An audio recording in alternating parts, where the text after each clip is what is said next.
right, good morning everybody. You made it to our very last day. Congratulations. Thank you for sticking it through, whatever the expression is. So I don't know that he would want me to mention this, but our first speaker, who I have been looking forward to all week, he's a dear colleague of ours that we knew when he was working with the Emergency Response Office in ACF, and now he's working for the head of our agency as a special assistant on strategic initiatives for ACF, Jonathan White, but he has had the worst time getting here. So I just want you to know how dedicated he is, because he arrived at, what was it, 4 a.m. today? Mountain time from DC, having been stuck in airports trying to get here. So he has managed to clean himself up and to have a little bit of breakfast, but I really think it's a great way to help us close out this week's meeting. He really has been instrumental in helping us remember why LIHEAP is part of the Department of Health and Human Services, and remembering that connection to people's health and safety as it relates to their indoor temperatures. And so I can read you a little bit of his bio, but honestly, I don't want to take time away from his presentation. But I will just say, as you can see, he is in uniform. As I mentioned earlier this week, he's part of the U.S. Public Health Commission Corps, which is a branch of the military. And so I'm sure he could also probably relate to you various stories of his deployments and all of that. But without further ado, I would like to introduce Jonathan White. So I just want to make sure, can everyone hear me? Great. So I am Jonathan White. It's really, really good to see you. I was actually fairly fearful that I would still be either en route or in napping in Oklahoma City's airport when this session started. So I really, it's important in life, I think, in all things, to set your goals at a realistic standard, and my goal was to be here now, and I've accomplished that. So I do want to spend a few minutes, and I'm going to pace while I do it, talking with you all about home energy security, indoor temperatures, indoor air quality, and their meaning for human health, as just a different lens for looking at the work that LIHEAP grantees at the state and tribal level do.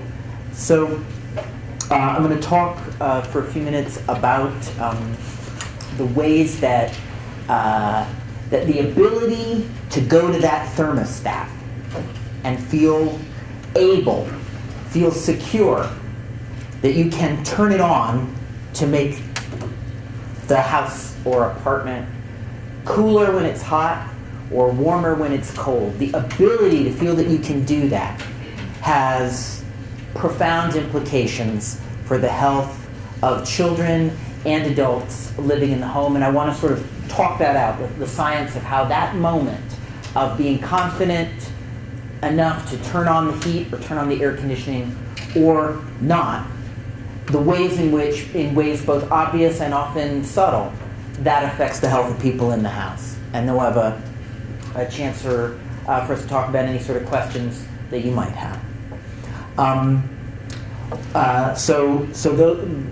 My goals in the time that I'm going to pace with you are to talk about home energy security as a public health issue, and to identify specifically how it is that heating or not heating, cooling or not cooling your home affects people's health. I think there's some ways that are very intuitive, and there's some others that are really very surprising. But to actually talk about the mechanisms, and then to talk about some kinds of partnerships or strategies that you may already be working or you may wish to consider to help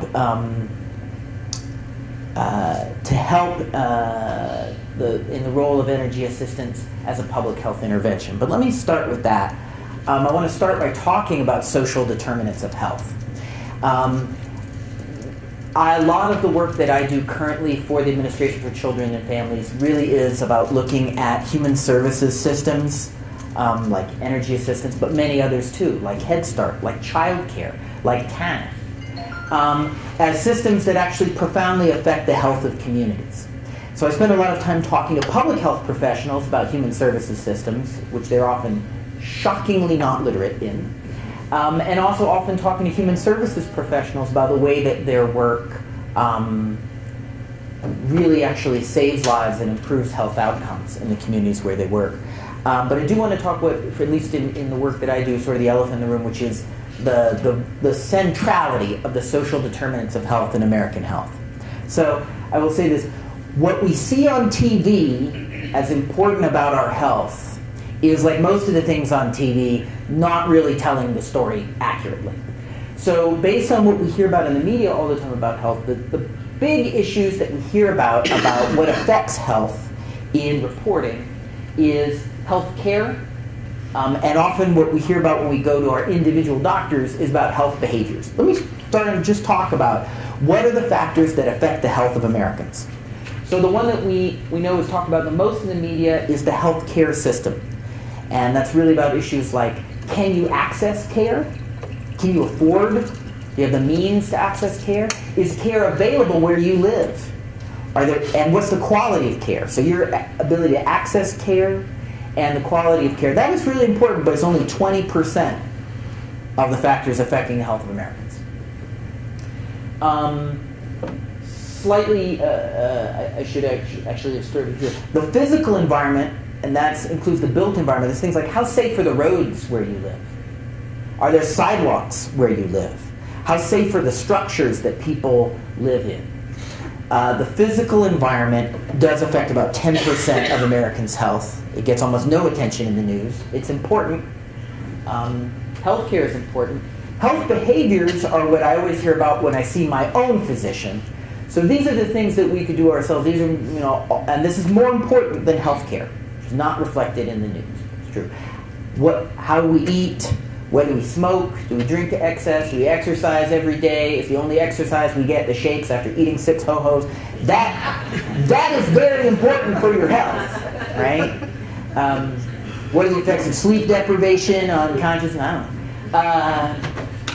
These health behaviors are extremely important. They are more important than your access to health care, but they're still 30% of the health of Americans. But the most important variable of all, 40% of what influences the health of Americans is none of these.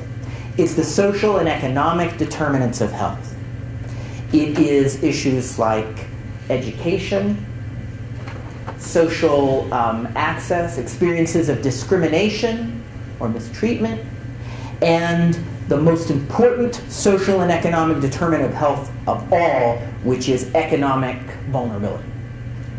So these things, which are almost never talked about, we've actually done some studies about what sort of people hear about health, both from their providers and from the media. The media almost never talks about this. The fundamental importance of the social and economic realities of families' lives and the effects on their health.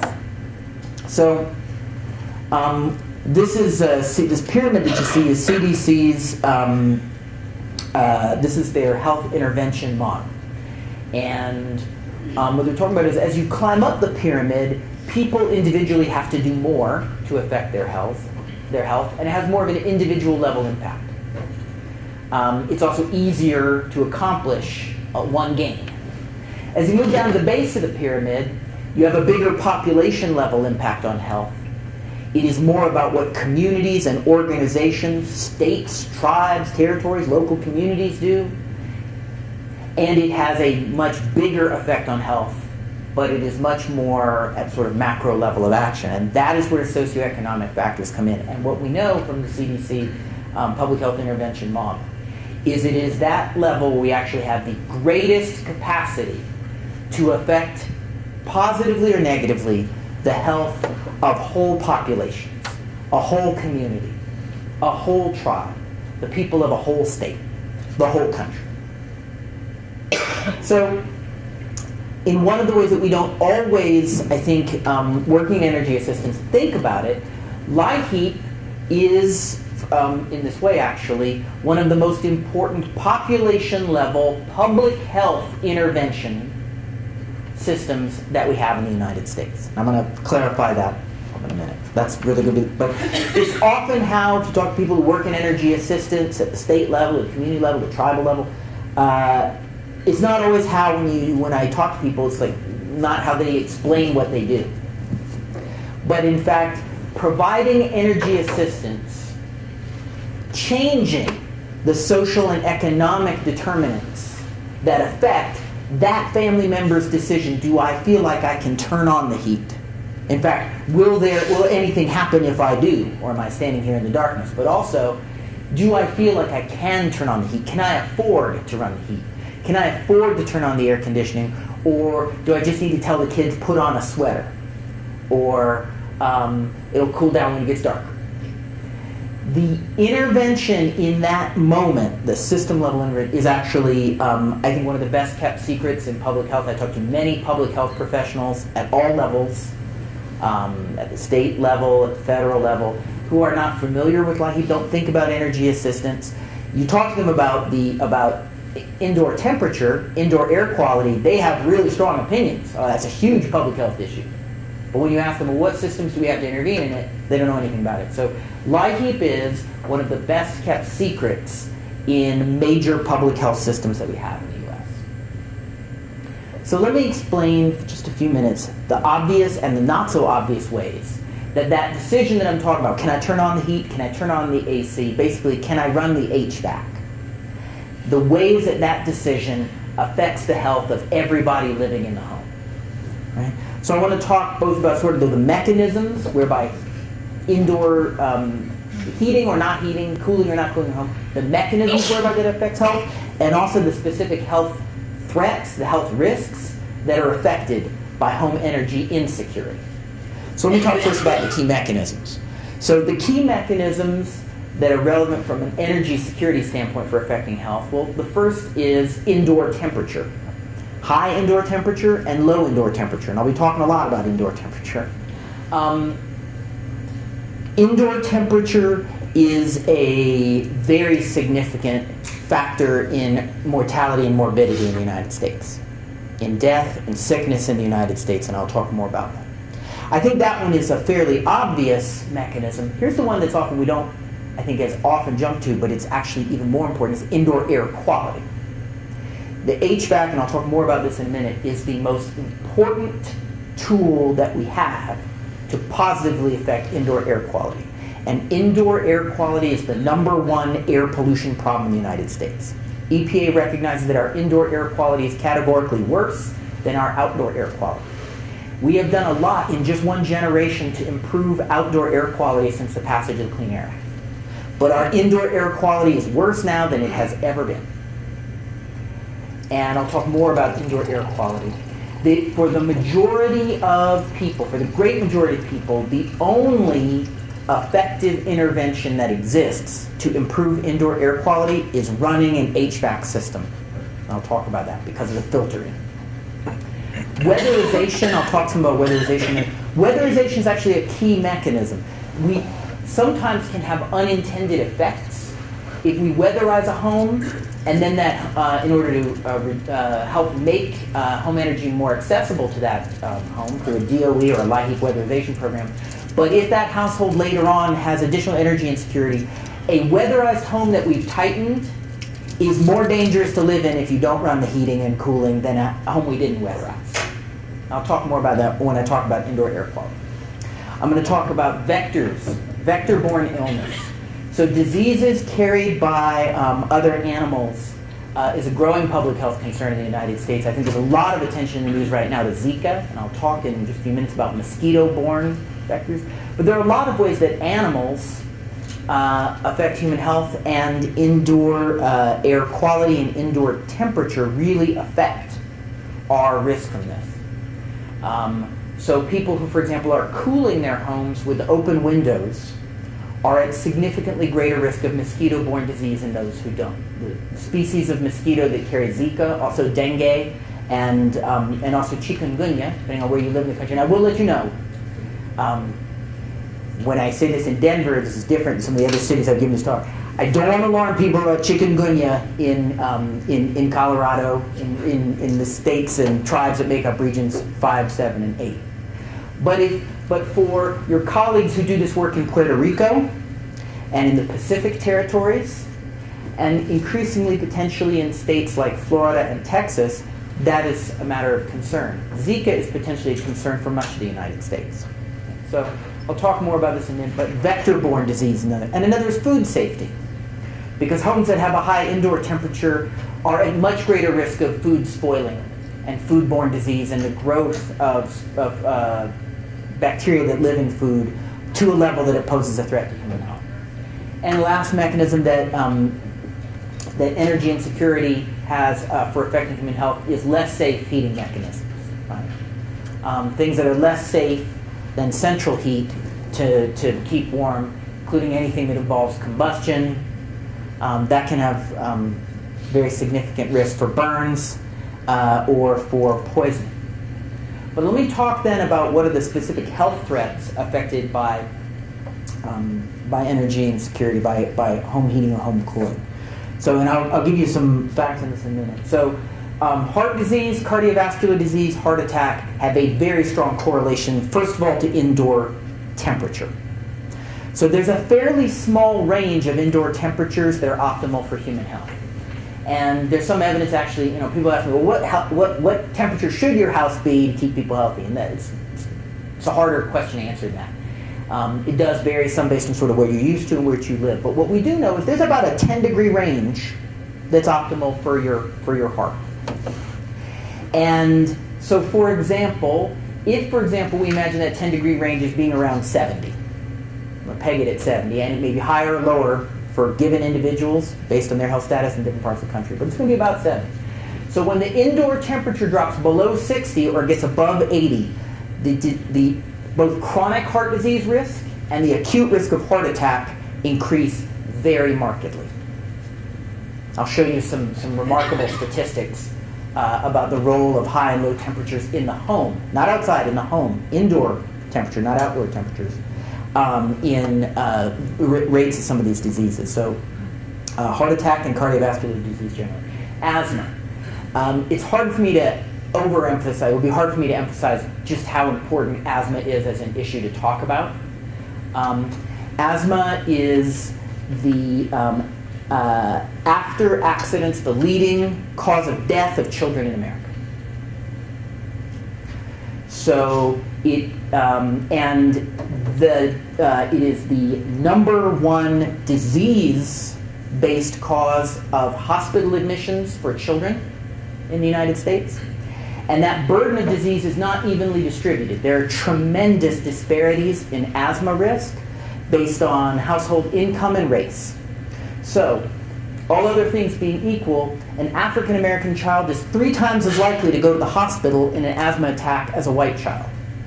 And for Native American children, it's worse. It's closer to 5 times. So there are many factors that put especially low-income, children who live in low-income families at higher risk of asthma. But one of the most important is that indoor air quality for specific indoor air problems that trigger asthma are worse in low-income homes. So one of the leading triggers in the United States for asthma attacks is the droppings of cockroaches. So the droppings of cockroaches in the home, over time they break down and there's a particulate matter that gets aerosolized. This very closely tracks to higher risk of asthma. But if the household might have cockroaches, but if the HVAC is in use and it is a fairly current heating or cooling system, much of that particulate matter will get filtered out by the filter in the HVAC unit. So who is at greatest risk in this way of asthma attacks? Children often living in older housing, as many of our low-income families do, live in older housing, whose parents don't feel able to run the heating or cooling for long periods of time, and those materials build up in the house. Allergies. Allergens also build up inside the home, and the best thing you can do to reduce your risk of a serious respiratory allergic event is to run the heating or the air conditioning from time to time. There really aren't other effective ways except for very great cost, that cost more than running the HVAC, to filter the air to remove them. The burden of respiratory disease, and I talked about asthma in children, I should talk about chronic obstructive pulmonary disease, COPD, in older adults. So this is the main life-limiting respiratory illness that we worry about in older adults. COPD also has really marked disparities between middle-income and lower-income families. So older people who live in a lower-income household are roughly twice as likely to have serious COPD.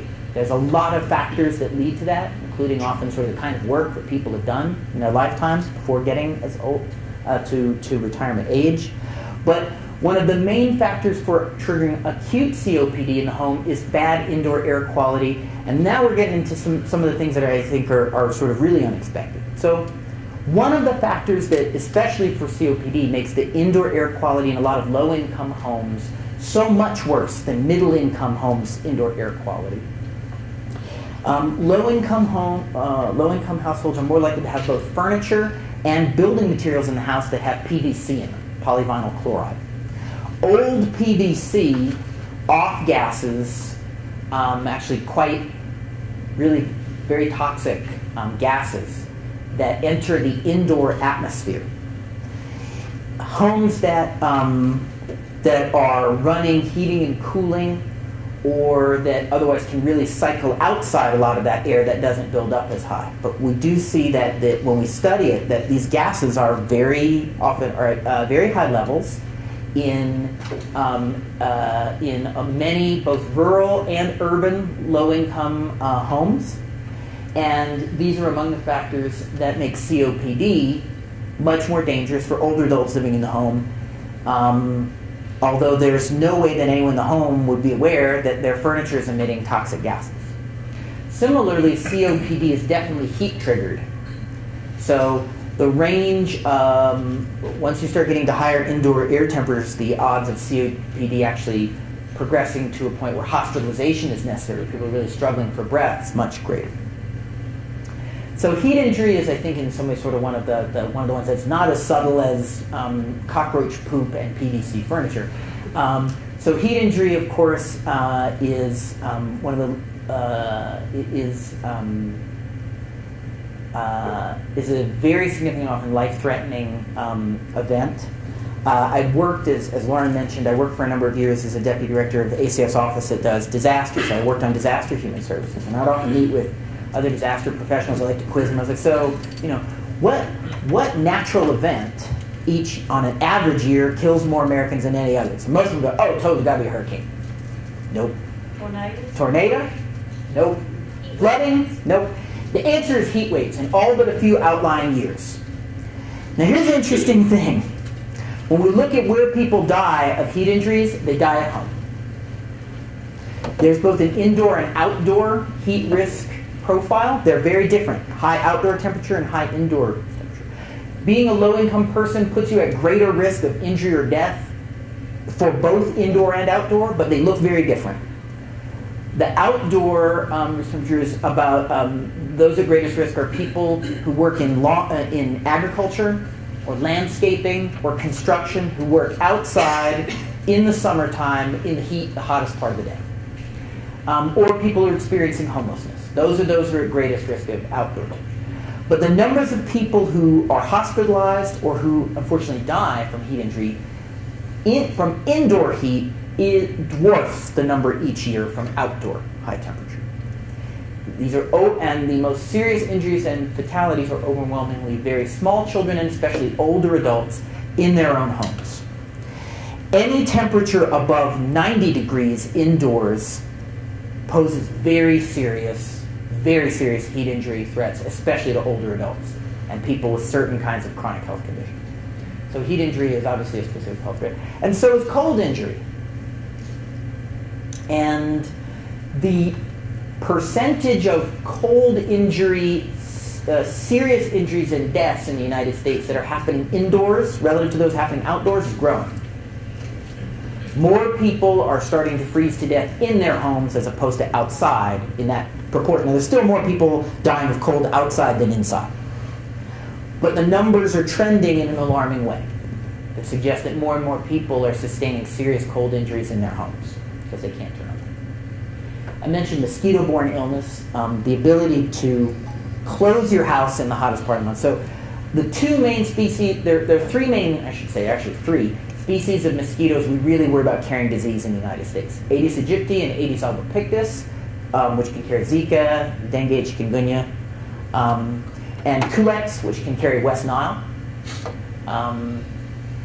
All of these are found in at least some parts of your part of the world here, particularly Aedes albopictus. So all of these bite more in the summer. And all of them can bite both indoors and out. Particularly the two kinds of Aedes often come into your house, and that's where they bite people. And so we know that among the key things is that people cooling their house in the hot months by opening the windows and using a fan, that works to draw mosquitoes into the home and puts people at greater risk of mosquito-borne illness. And I'll talk more about this in a minute. LIHEAP in Puerto Rico, for example, where Zika is a very serious public health threat, where there's local transmission of Zika, LIHEAP has, that territory's LIHEAP program has been a really important part of how the territory there is fighting back against Zika by helping to make treated, mosquito-resistant treated screens available to people. And we'll talk more about that. Environmental pollutant exposures. So households that can't use HVAC are at greater risk of illnesses that come from sort of prolonged exposure to environmental pollutants. And environmental pollutants also, just exposure to environmental pollutants generally definitely has an economic basis to it. So both in the home and in the surrounding neighborhood, generally we see that the worst and it's an environmental justice issue, the worst environmental health hazards are located close to low-income homes. So the importance of protective things to help lower the concentration of these dangerous chemicals in the air in the home becomes additionally important for them. Accidents and burns, people might be using charcoal or other things in their home as a substitute, as a lower cost form of heating, or wood or other kind of combustibles, and that increases the risk of accidents and burns. And behavioral health and stress. So high and low temperatures in the home, we're seeing a growing body of evidence that increases people's risk of behavioral health problems. And who does it seem to burden most? Moms. So moms, in particular, moms of young children who feel constrained in their ability to make the house warm enough or cold enough for their children, we often see that those moms are at much higher risk of depression and anxiety and a number of other kinds of sort of stress-related behavioral health problems because of the chronic burden of feeling like they can't make the home comfortable for their children. So what's the science on this? We need more science on this, and we're working to try and put together the partnerships to do that. But from what we have, it's pretty stark. So how big of a difference does it make if you are able and feel comfortable heating or cooling your home? How big a difference does it make? It makes a huge difference. So the largest study that's ever been done in the United States was done in the state of California, and it was just looking at air conditioning. And they spent 6 years, and they studied many, many households. And when they factored everything out, so they were comparing people who were otherwise racially the same, age-wise the same, family composition the same, economically the same. The difference between people who could run the air conditioning and those that ended up being about an average 10-degree difference in indoor temperature. But here's what the difference was in health. There was a significantly higher rate in the households that didn't run the air conditioning of renal failure, that's a serious kidney disease, of hospitalization for pneumonia, of heart attack, of chronic heart disease, of chronic lung disease, of severe complications from diabetes, a whole range of very serious life-limiting diseases. And that was all just, when they factored everything else out, just about whether people felt they could run the air conditioner or not. There is some evidence that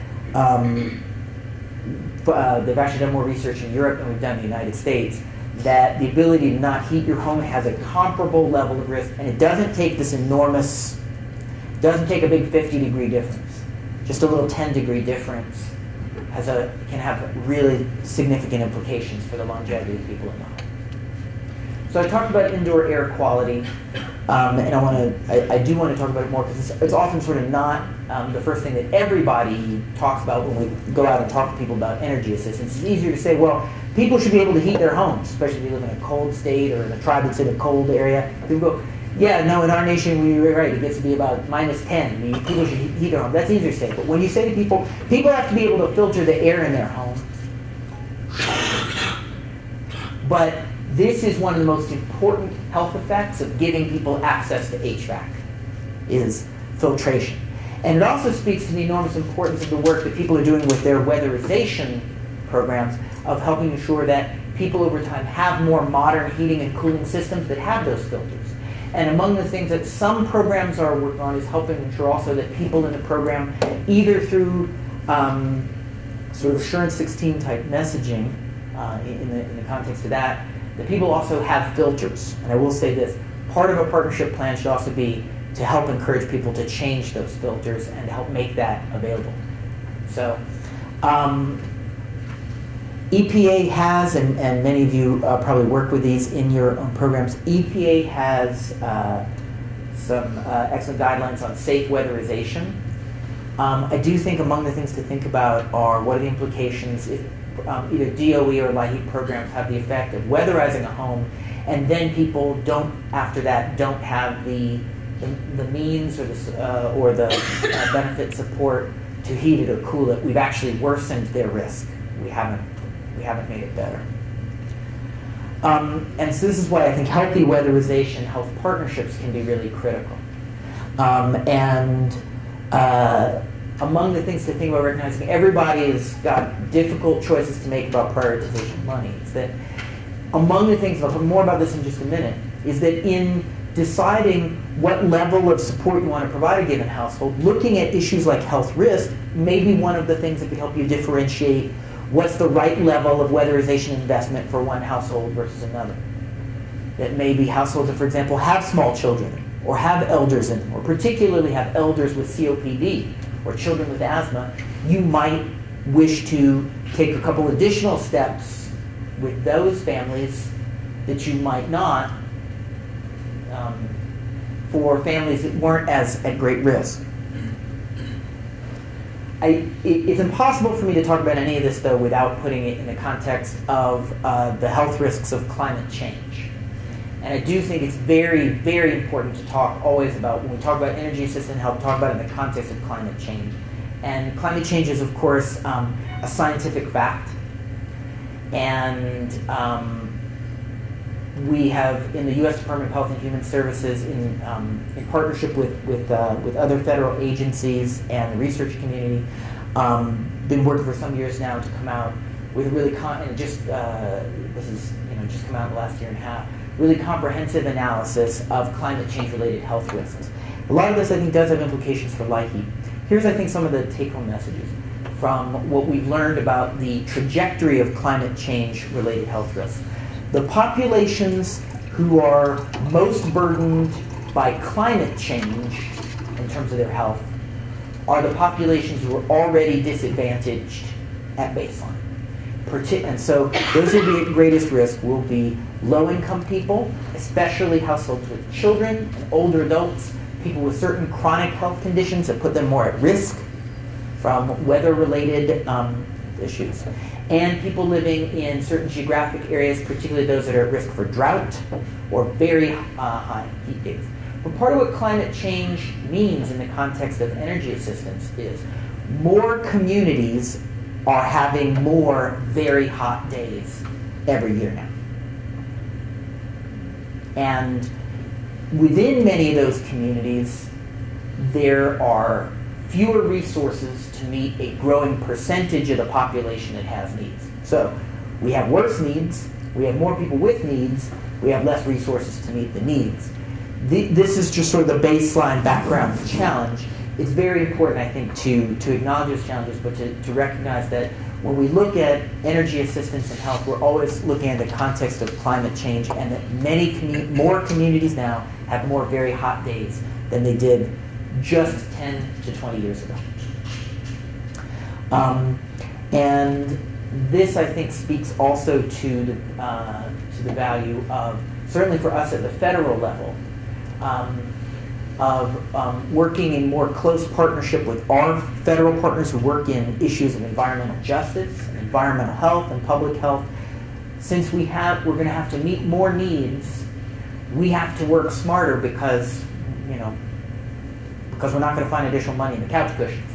So that's a part of our challenge federally, to be able to support the leadership that you all at the tribal and state level are providing on this issue to meet the needs of the public.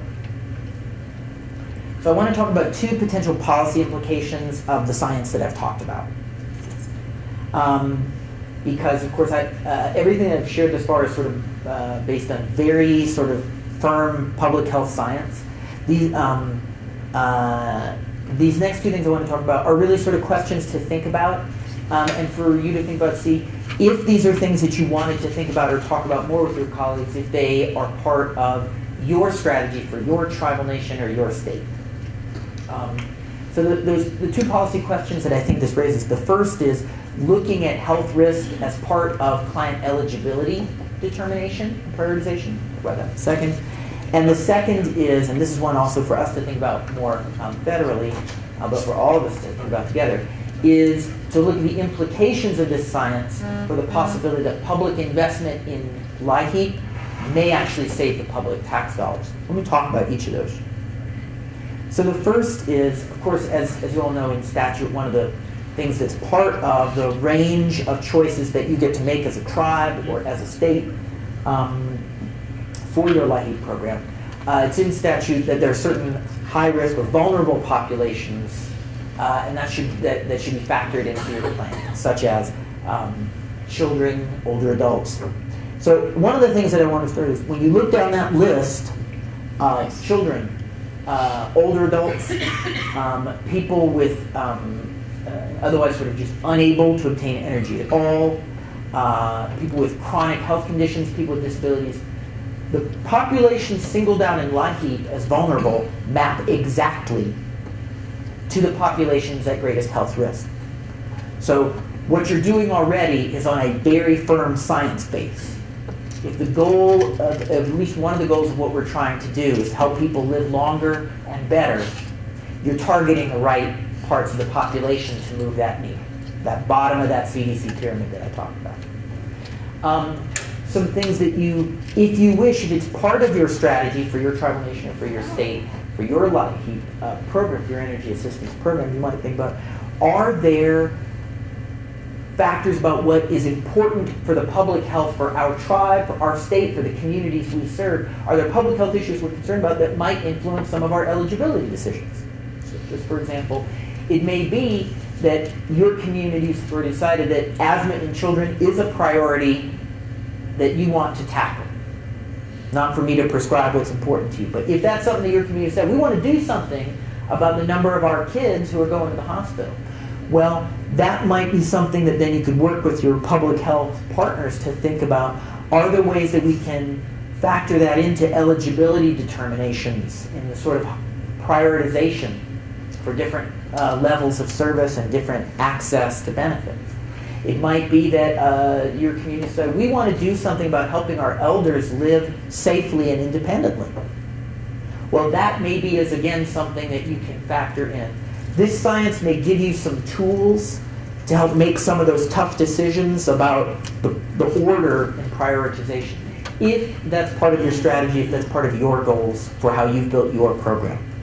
And if it is, then I think here's one of the ways that your public health partners in your communities can help you. They can give you some of the science on your community to help you identify how to target your LIHEAP program's resources.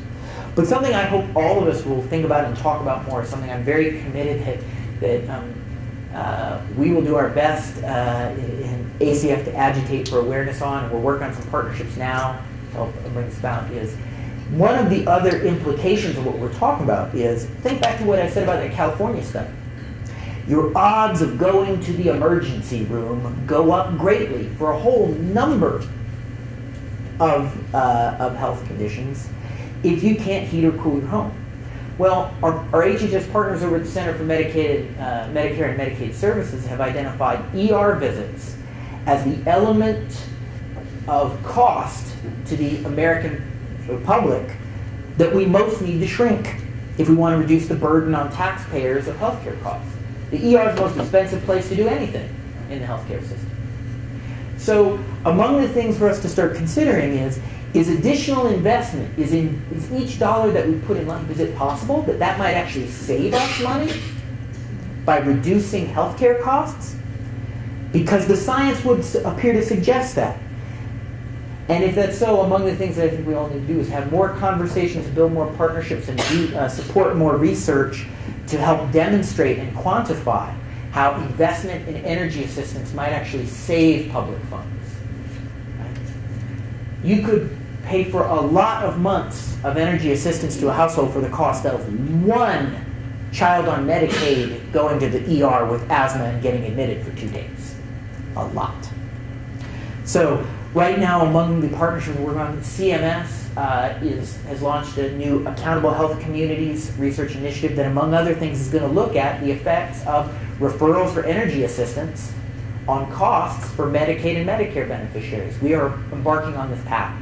But there's a role for all of us in having these conversations. It may help to change how some people view what a dollar invested in energy assistance might be. Right? It could be a very prudent public investment to save taxpayers money.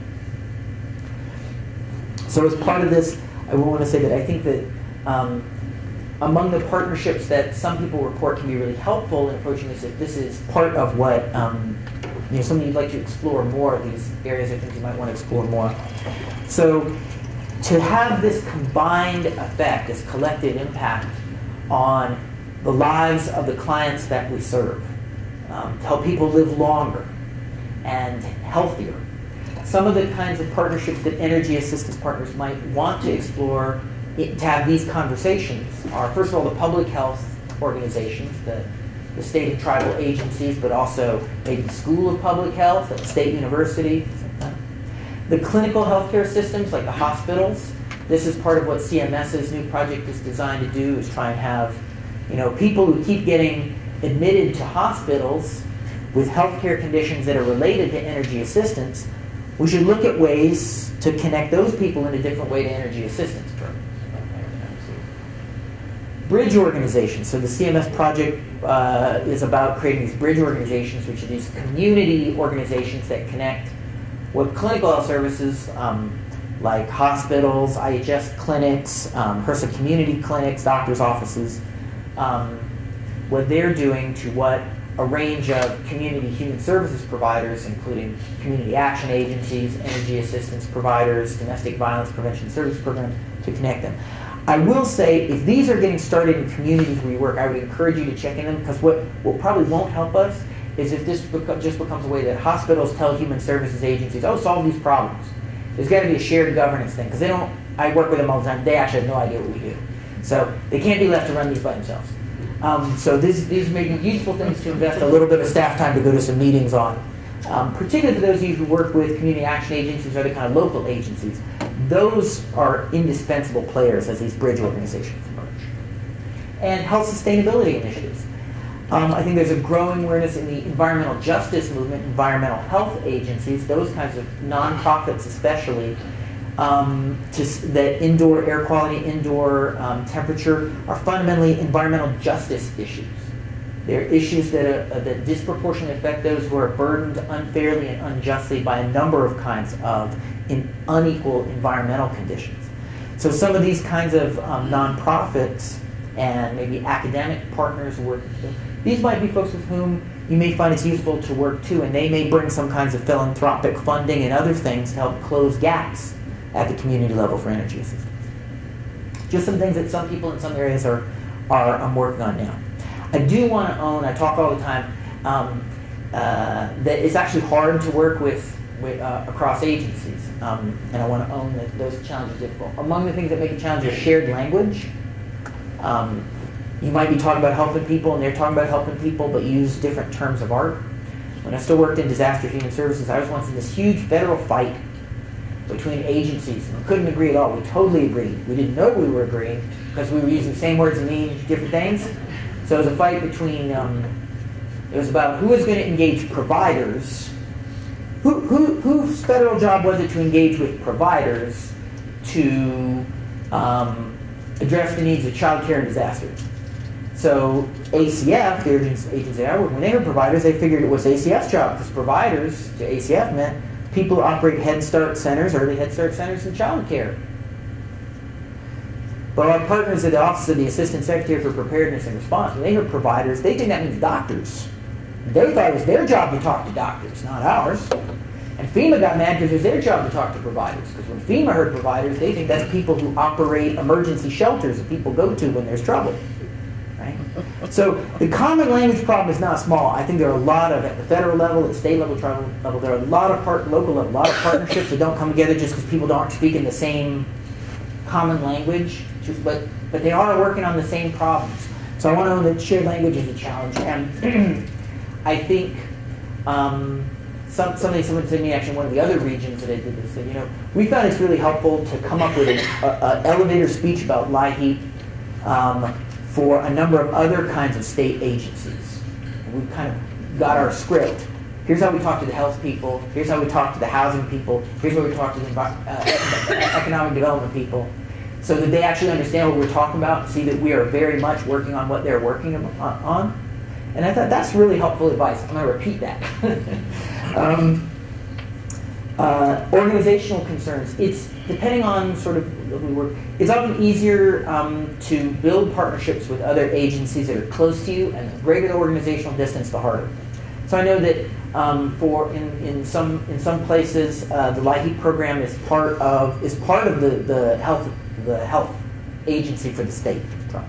And others might be part of housing or economic development or any number of other places. And so the farther you are organizationally from someone, sometimes the harder it is to go over and working level people to talk to each other. You have to go up to the pretty high levels to get permission to work together, right? And that makes it harder. So I just want to recognize that's hard. Data sharing and interoperability is one of the big challenges that we are very committed at ACF. We are aware that federally we are part of the problem. We are committed to being part of the solution. Is all of the barriers that get in the way of states and tribes and territories that want to use data sharing to solve common problems. So ACF has entered into a partnership with Center for Medicare and Medicaid Services and USDA Food and Nutrition Service. We have a tri-agency agreement. We are putting on now a system of technical assistance on a site called Zone, designed to help states and tribes put together advanced planning documents that will help them share data between programs. The President's budget includes $60 million this year and $50 million each year for the next 5 years for ACF to do to provide grants to states and tribes to build interoperable data systems, to help connect human services and health and other systems to have better impact people, and also to set up a National Technical Assistance Center. My crystal ball's busted, so I can't tell you if Congress will vote for that. But it's in the President's budget, and we're very committed at ACF. We've just this year brought on 2 colleagues of mine whose full-time job is to help states and tribes and territories work on data interoperability. We know that that is a barrier to really bringing different pieces of the puzzle together to help people. Because at the end of the day, you know, people may get their housing support from here, and they may get their child care voucher from here, and their energy assistance from here, and their TANF from here, but there's still one family. And we need to have systems that can leverage that and help us do that smart. We are working on it.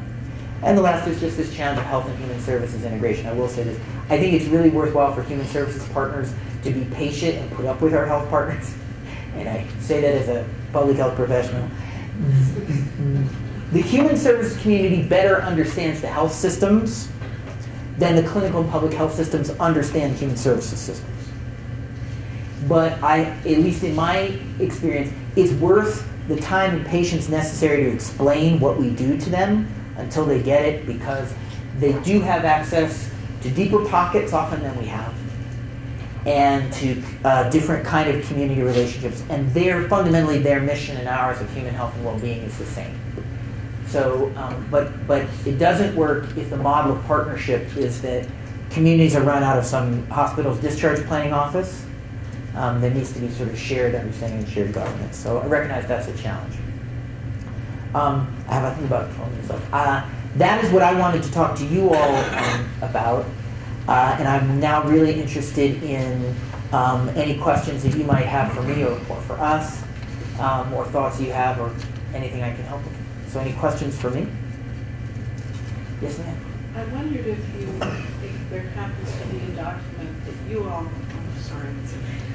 I was thinking how useful a lot of this information would be for us as we are gearing up for our summer crisis program, which is focused on targeting people who are older or who have chronic certified medical conditions. Mm-hmm. And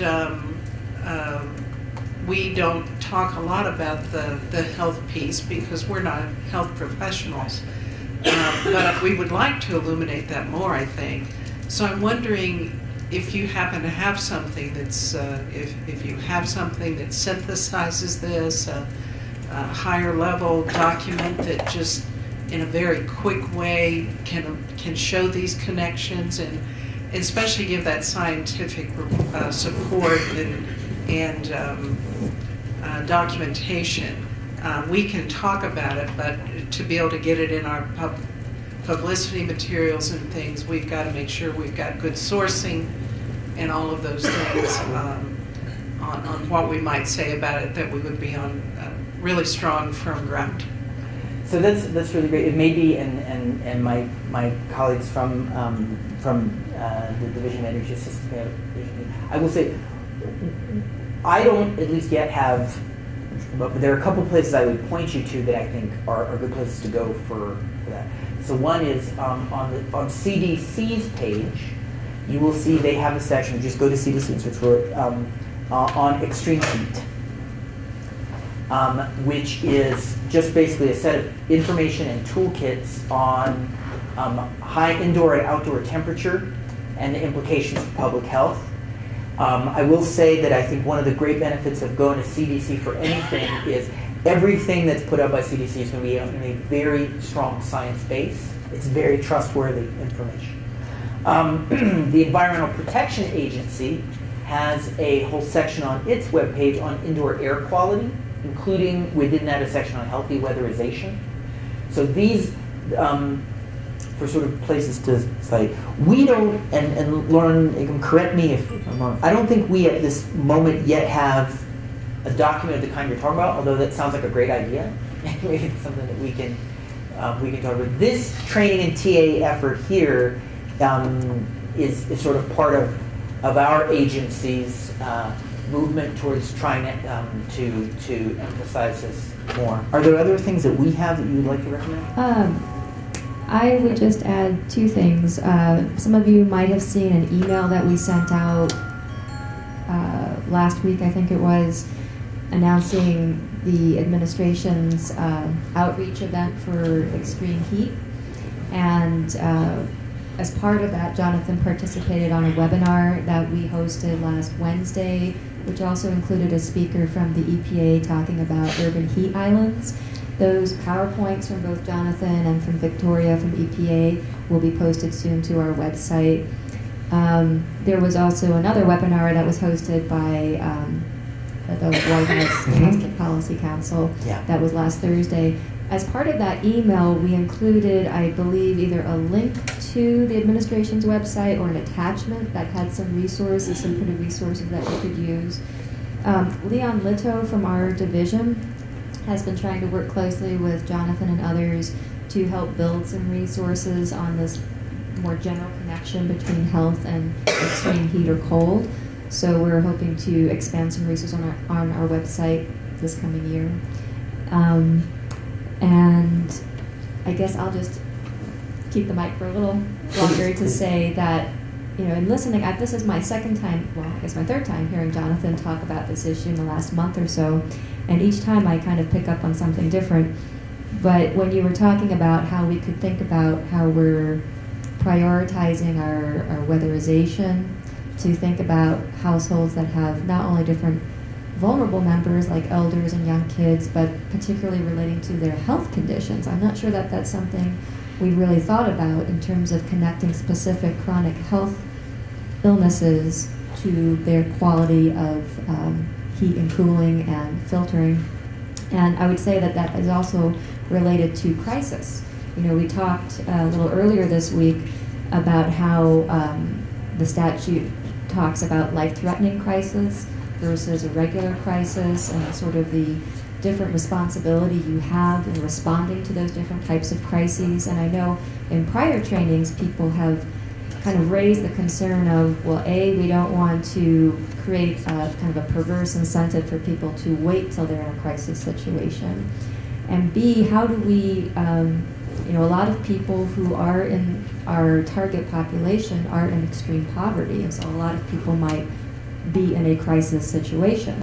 So I think for all of you to consider, all right, how do you narrow those definitions of life-threatening crisis versus regular crisis, and then also dovetail that with the specific interventions. And I hope that some of what Jonathan has shared with you today has given you some thoughts about how you can better tailor those two distinctive types of crisis interventions that you're taking. And just the other thing that occurred to me was you were talking about these different partnerships across the state or tribal level, and maybe some philanthropic funding that might be available. And if that philanthropic funding happens to be non-federal in nature, that could be something that you could count towards leveraging. I mentioned leveraging even though we don't have funding for it at this point, but in prior years we used to have leveraging funding each year, and it was an optional report that you could submit to us to tell us what sorts of non-federal resources you coordinated with your LIHEAP, and we would give you an additional grant for that. So I remain hopeful that we will have leveraging and REACH funding in the future, and just food for thought that that might also be something you could be additionally recognized for. Other questions for me or comments? Anything? Hopefully just a quick one. I was surprised to not hear you mention mold or mildew as an indoor quality issue. To what extent, I guess, does that impact indoor quality, and to what extent does the HVAC system diminish those effects? No, that's a really good question. So, of course, mold is a very dangerous indoor air quality hazard, very life-threatening, and particularly communities that have been affected by flooding. It is often a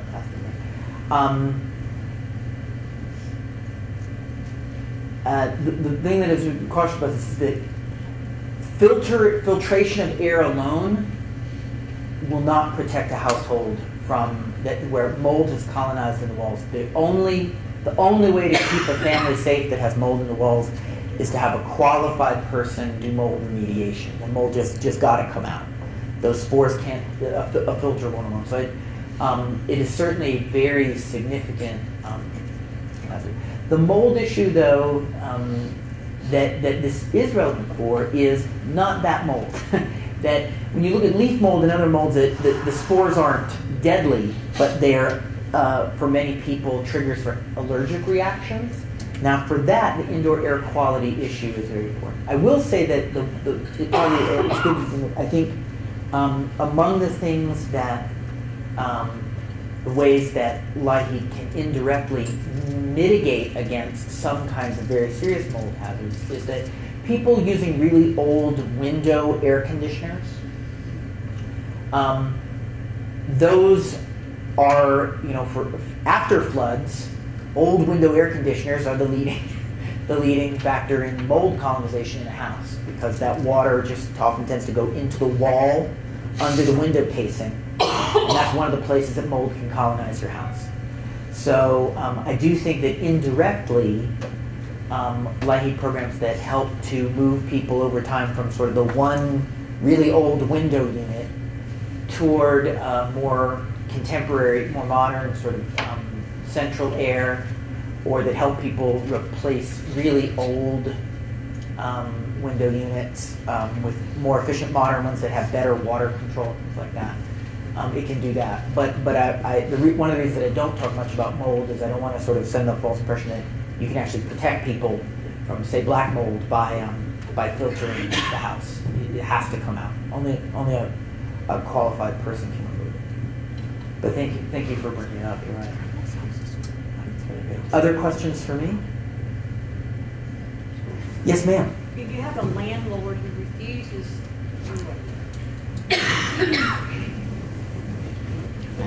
if you have a landlord who refuses to remove the mold and they're noted for being a slumlord, and that's where a lot of our people live, with under these people.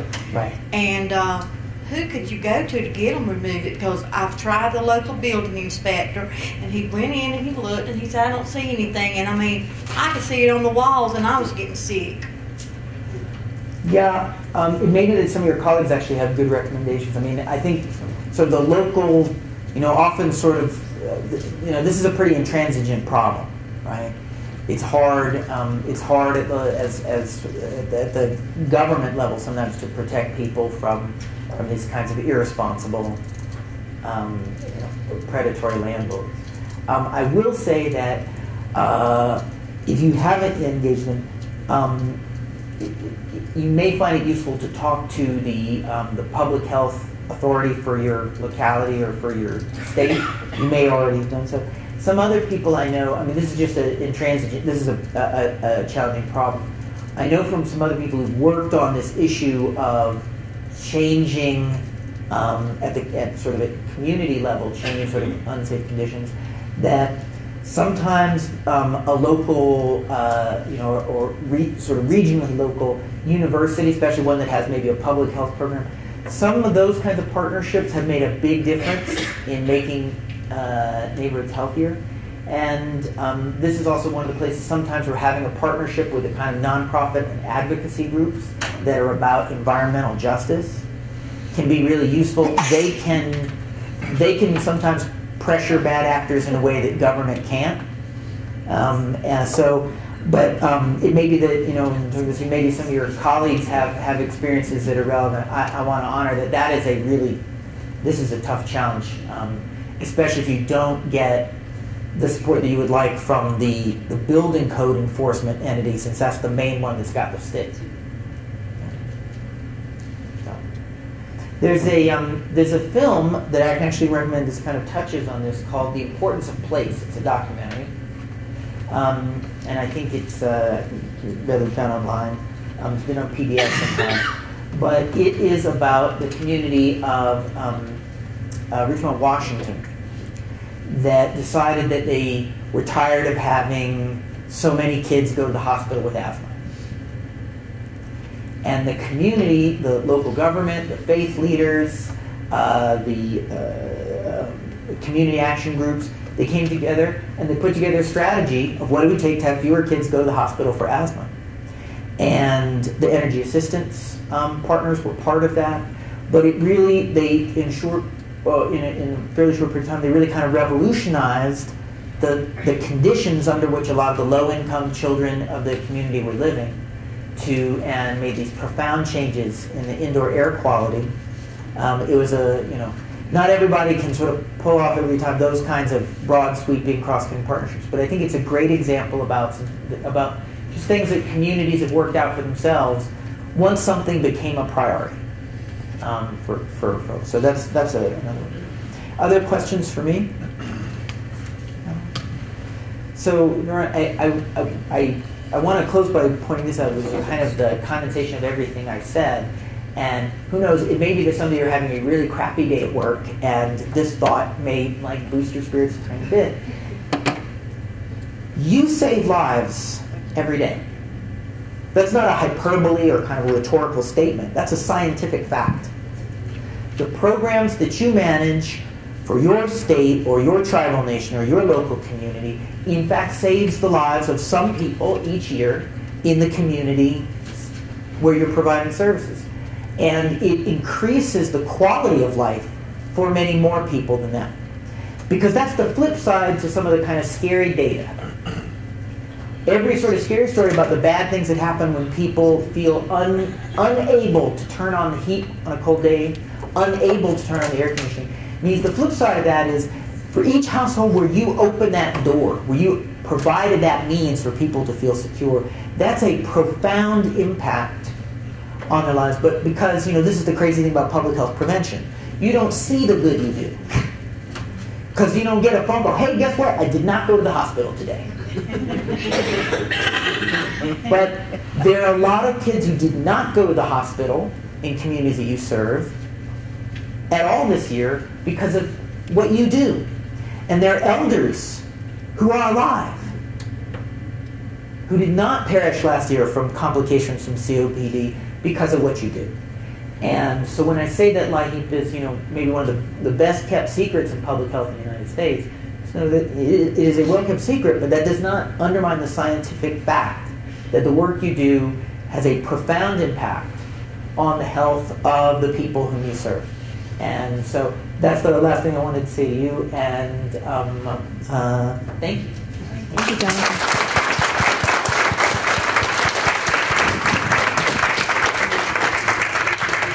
And that's how he performs with no sleep.